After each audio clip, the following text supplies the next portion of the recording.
Halo semuanya, terima kasih telah mengklik video ini dan selamat menonton. Gimana kabar kalian hari ini? Semoga kabarnya masih baik-baik saja. Diberikan kesehatan, dilancarkan rezekinya, dan memudahkan segala urusan-urusannya. Oke, jadi pada video kali ini, kita akan melanjutkan pembahasan alur cerita dari manhwa yang berjudul Penerus Sang Raja Iblis. Atau judul aslinya adalah The Heavenly Demons Descendant. Video ini merupakan part ke-12 dari video part-part yang sebelumnya. Jadi baiklah yang belum menonton episode atau part-part yang sebelumnya, silakan ditonton terlebih dahulu. Kalian bisa mengeceknya pada bagian kanan atas pada video ini. Oke, sebelum masuk ke dalam alur ceritanya, seperti biasa jangan lupa untuk menyiapkan cemilan ataupun minuman di dekat kalian. Dan kalau semuanya sudah santuy sempurna, yuk langsung saja kita lanjutkan pembahasan alur ceritanya. Dan seperti biasa, intro.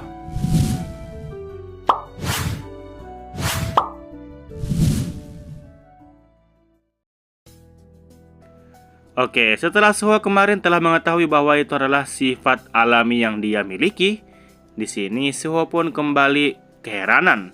Sifat alamiku? Sang leluhur menjawab, benar.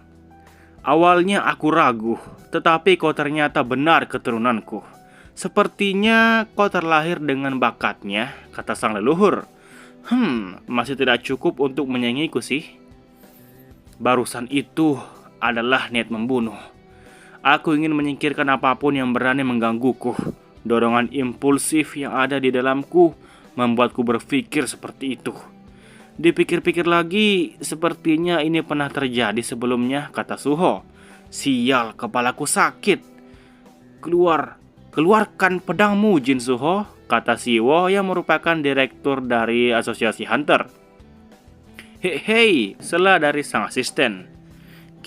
Kim Siwo, dia saja belum tenang, jangan gegabah. Diamlah. Kalau aku tidak melakukan apa-apa sekarang, nanti hal yang sama akan terulang kembali. Apa? Kim Siwo selama itu? Oke, jadi sini kita kembali flashback guys ya, di sini kita kembali flashback ya guys ya. Waktu Kim Siwo dulu masih ikut turnamen melawan Suho guys ya. Iya, dia benar-benar kalah. Orang itu memang hebat bertarung, tapi tetap saja kalah dengan orang yang tak bernama itu. Rasanya dia membuat malu nama gurunya saja. Dasar bego. Kalau cuma itu saja kemampuannya, bahkan aku pun bisa mengalahkannya. Dia bertingkah seolah-olah dia orang jenius. Memalukan sekali. Dia benar-benar dihancurkan ketika bertarung, kata para penonton yang melihat Siwo yang sekarang sudah kalah di hadapan Suho. Nah, mengingat kejadian itu, Suho pun nampak sangat kesal. Keluarkan pedangmu, Suho. Hei, Kim Siwo, tenanglah. Nah, di sini nampak raut wajah dari Suho yang nampak menatap Siwo dengan tatapan yang tajam. Kali ini aku takkan kalah denganmu. Aku tak peduli kau jadi sekuat apa. Aku pasti akan mengalahkanmu. Nah, di saat Siwo berkata seperti itu, sang asisten sebelahnya nampak juga ikutan kesal. Sialan. Nah, sang asisten nampak menampar pipi dari Siwo karena dia pun juga sangat kesal dengan sikapnya. Sadarlah. Nah, setelah sang asisten menamparnya, sang asisten pun perlahan mulai menyadari. Apa aku akan dihabisi? Apa dia yang akan mengincar dan membunuhku? Kau, seharusnya kau mendengar perkataanku selagi aku bicara baik-baik. Nah, di sini Siwo pun akhirnya kembali tersadar. Ya, berpikir secara rasional, mungkin dia adalah musuh yang tidak bisa kulawan saat ini, kata Siwo di dalam hati. Tidak, dilihat dari reaksinya, aku yakin Suho, dia pasti bertambah kuat. Suho, aku terlalu terbawa suasana. Tapi aku tak akan minta maaf karena kau masih dalam pengawasan asosiasi. Su membalas, terserah. Selain itu, cepat keluarkan aku dari tempat ini, kata Suho. Kutebak kau juga ingin aku tetap diam tentang siapa kau sebenarnya, bukan? Kata Siwo. Bersama dengan wanita itu. Percakapan kita menjadi lebih cepat. Di sini mereka berdua pun nampak saling menatap satu sama lain. Dan tak lama kemudian, Siwo pun akhirnya berhasil memutuskan. Baiklah, aku tak akan mengatakan apapun ke petinggi. Karena kami masih pada tahap investigasi tentang hubunganmu dengan monster yang ada dalam tubuhmu itu. Suho nampak terdiam dan di sini Siwo kembali melanjutkan, "Untuk saat ini, aku tak akan bertanya tentang bagaimana kau bisa jadi sangat kuat atau kenapa kau beberapa kali ditemukan di gate-gate tertentu." So membalas, "Bukankah kau ingin menangkapku? Sepertinya kau sudah puas akhirnya begini." "Jujur saja, aku tidak yakin aku bisa mengalahkanmu sekarang," kata Siwo. "Karena aku tidak memiliki kekuatan yang membutuhkan penjelasan. Aku melarikan diri seperti seorang pengecut." Wah, sepertinya Siwo nampak mulai jujur dengan dirinya sendiri. "Alasan kau belum membunuhku adalah karena kau ingin membuat hal ini menjadi merepotkan, bukan, Suho?" "Benar," kata Suho. "Sudah cukup. Esok, mari kita selesaikan ini. Aku akan bertanggung jawab atas insiden ini sepenuhnya." "Tetapi itu akan berpengaruh pada evaluasimu, Direktur." "Lupakan saja. Ada yang lebih penting daripada itu." Nah, di sini setelah mendengar keputusan dari mereka berdua, Suho pun kemudian berkata, "Aku bisa pergi sekarang kan?" "Ah, lain kali. Takkan berakhir seperti ini. Karena aku sudah bertambah kuat ketika saat itu telah tiba. Dan pada saat itu akan kupastikan kaulah bertanggung jawab. Jadi sebaiknya kau juga bertambah lebih kuat, Suho." Di sini Suho pun kembali merespon, "Kau serakah sekali, padahal kau sudah cukup kuat bagiku. Aku tidak ingin mendengar itu dari orang yang menyembunyikan kekuatannya." "Kim Siwo, dengar baik-baik perkataanku. Sejak awal, aku tidak pernah menyembunyikan kekuatanku. Sejak awal, aku tidak punya banyak hal. Jadi, lupakan saja. Mungkin kita akan bertemu lagi." Baiklah, pergilah," kata Siwo. Nah, di sini tangan Siwo pun nampak gemetaran. Aku masih tidak bisa mempercayainya. Dia kembali. Dia akhirnya kembali," kata Siwo. "Apa katamu?" kata sang asisten. "Jin Suho, orang itu, orang yang kau lawan sudah kembali."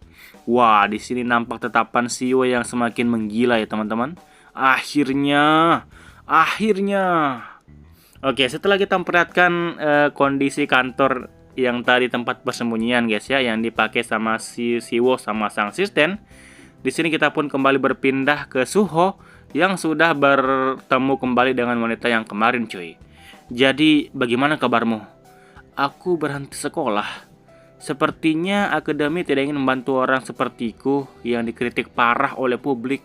Sepertinya lebih baik aku menyerah menjadi seorang hunter saja." "Ah, begitu ya," kata Suho. Apa itu benar-benar yang kau inginkan? Hah? Apa aku ingin menyerah menjadi hunter hanya seperti ini saja?" kata Suho. Di sini awalnya si gadis nampak terdiam dan dia pun kembali membalas, Tidak, aku sebenarnya ingin melakukan lebih, tapi orang-orang telah mati karenaku. Hunter Kang Byung Chul dan juga orang tuaku, mereka semua mati karena aku. Sepertinya orang jahat sepertiku tidak memiliki kualifikasi untuk menjadi seorang hunter." Aku juga tidak tahu," kata Suho. "Sejujurnya, aku tidak bisa berjanji kalau orang-orang tak akan berbicara buruk atau mengkritikmu. Mereka bisa memakimu karena menjadi orang yang jahat. Mereka bisa merasa tidak nyaman di dekatmu. Mereka juga bisa tidak ingin terlibat denganmu sama sekali. Mungkin itu yang akan terjadi. Bagaimana orang memandang kita, itu sesuatu yang menyeramkan lebih dari dugaan kita." Wah, kata-kata Suho ini nampak bijak guys ya. Sepertinya begitu. Walaupun itu bukan alasan yang cukup bagus hingga kau harus menyerah akan mimpimu. Waduh, Suho nampaknya ingin membela guys ya, ingin meminta kembali kepada sang gadis untuk kembali menjadi seorang hunter cuy. Nah, di sini setelah mendengar perkataan dari Suho, sang gadis pun nampak terpesona guys ya, atau nampak terkagum cuy. Tetapi aku kan orang jahat, aku membunuh orang." Suho kembali membalas, "Itu karena kau tidak bisa melanjutkan hidupmu kalau kau tidak membunuh mereka, bukan? Kan kau juga bukan melakukannya atas keinginanmu sendiri. Tentu saja aku tidak bilang kalau kau itu orang yang baik. Kau pantas mendapatkan teguran atas apa yang terjadi karena ulahmu sendiri. Tetapi menurutku, aku tidak pantas menilai orang seperti apa kau itu. Sama seperti bagaimana aku mungkin saja menjadi orang jahat bagi orang lain. Menurutku, kau bisa menjadi orang yang baik bagi seseorang juga." Nah, di sini Suho nampak memberikan sebuah kertas kesia kepada si gadis cuy. Ya, itu adalah tantangan yang diberikan atau yang dijanjikan oleh Suho sebelumnya guys ya. Jin Suho. Kalau menjadi hunter adalah mimpimu, terlalu cepat untuk menyerah. Menurutku, kau harus terus mengejarnya. Tentu saja, keputusan ada di tanganmu. Nah, setelah mengucapkan kata-kata tersebut, sang gadis di sini nampak ingin menangis coy ya. Dan Suho hanya bisa menatapnya. Ah, aku mengerti. Wah, di sini dia nampak menangis dan dia pun berterima kasih. Terima kasih. Wah, dia nampak memeluk kertas tersebut yang berisi tentang Suho dengan sangat erat cuy. Oke, di sini kita kemudian diperlihatkan sebuah kaca yang pecah. Entahlah itu kaca apa guys, intinya pecah. Dan di sini sebuah mata pun akhirnya terbuka cuy. Oke, sepertinya ini merupakan ketua sekte setan guys ya. Sekte apa sih? Sekte iblis cuy. Dia nampak masih berjualan cuy ya, masih duduk di tengah kota guys. Oke, di sini di tangan kirinya pecahan kaca yang sebelumnya tadi itu pecah, kini sudah hancur berkeping-keping dan dia pun mulai tersenyum. Sepertinya percobaan pertamaku gagal. Wah, sepertinya semakin menarik ya cuy ya. Oke lah, mungkin sekian alur cerita manhwa kali ini. Jangan lupa untuk meninggalkan jejak di video ini berupa komentar dan juga like-nya. Oke, terakhir nama gue Rusdi. Sampai jumpa di video berikutnya. Assalamualaikum.